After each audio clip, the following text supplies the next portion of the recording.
Start అయ్యే అవకాశం అయితే ఉంది. ఈలోపు ఏదో ఒక విధంగా ఎంటర్టైన్మెంట్ చేస్తూ ఉందాం.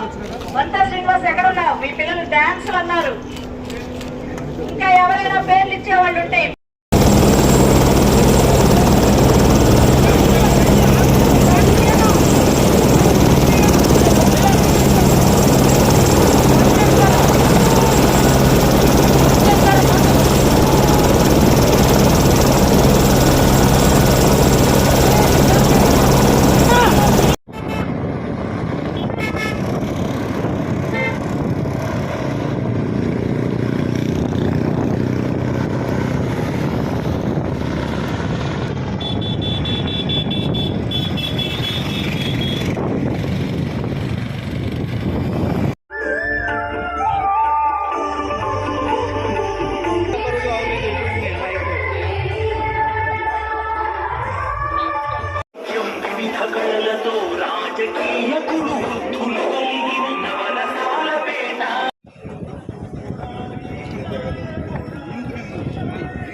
అందరికీ నమస్కారం.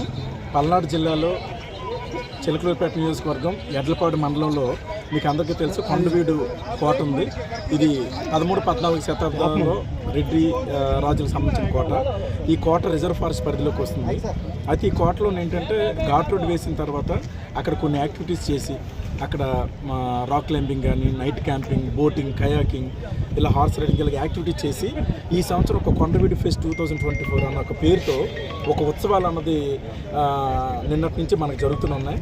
సో నిన్న కొన్ని వేల మంది వీక్షించారు. ఈరోజు అయితే లక్షల్లో ఉన్నారు. సో ఈ కొండవీడు ఉత్సవాన్ని ఇంత సక్సెస్ చేసినందుకు ముందుగా ప్రజలందరికీ కొన్ని ధన్యవాదాలు తెలుపుతున్నాను. సో ఈ ఉత్సవాలకి అదనపు ఆకర్షణ ఏంటంటే హెలీ రైడ్. ఇది కొంచెం ఖర్చుతో కూడుకున్న పనేనా, బట్ చూడటానికి కూడా చాలా ఆనందంగా నయనానందకరంగా ఉంటుందన్న ఉద్దేశంతో హెలికాప్టర్ అన్నది ఇక్కడ తెప్పించి అందరికీ కూడా సామాన్యులకు కూడా అందుబాటు అయ్యే ధరలో పెట్టడం, అది వీక్షించే విధంగా చేయటం అన్నది ఈ రోజున ఈ ఉత్సవాల్లోని ఒక అదనపు ఆకర్షణ. ఇవి కాకుండా సాయంత్రం ఒక మంచి కల్చరల్ ప్రోగ్రామ్స్, జబర్దస్త్ టీమ్ కానీ, అలాగే డ్యాన్స్ కాంపిటీషన్స్ ఉన్నాయి. ముఖ్యంగా మనకి చీకటి పడగానే 7 o'clockకి ఒక లేజర్ అండ్ బీమ్ షో, అలాగే క్రాకర్ షో, ఈ రెండు నిన్న కూడా చాలా హైలైట్గా జరిగింది. ఈరోజు కూడా అదే విధంగా జరుగుతుంది.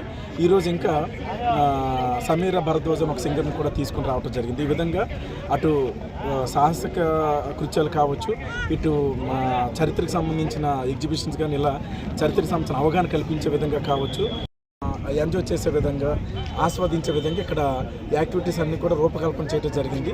ఇంకా టైం ఉంది. ఒకవేళ ఇంకా డిమాండ్ కానీ ప్రజల దగ్గర నుంచి కానీ ఉంటే ఇంకొక రోజు ఈ ఉత్సవాన్ని ఎక్స్టెండ్ కూడా చేయడం జరుగుతుంది. సో ఇది అందరూ కూడా గమనించి కొండవీడిని వీక్షించి ఇంకా దీన్ని జయప్రదం చేయాలని చెప్పి కోరుతున్నాను. Thank you.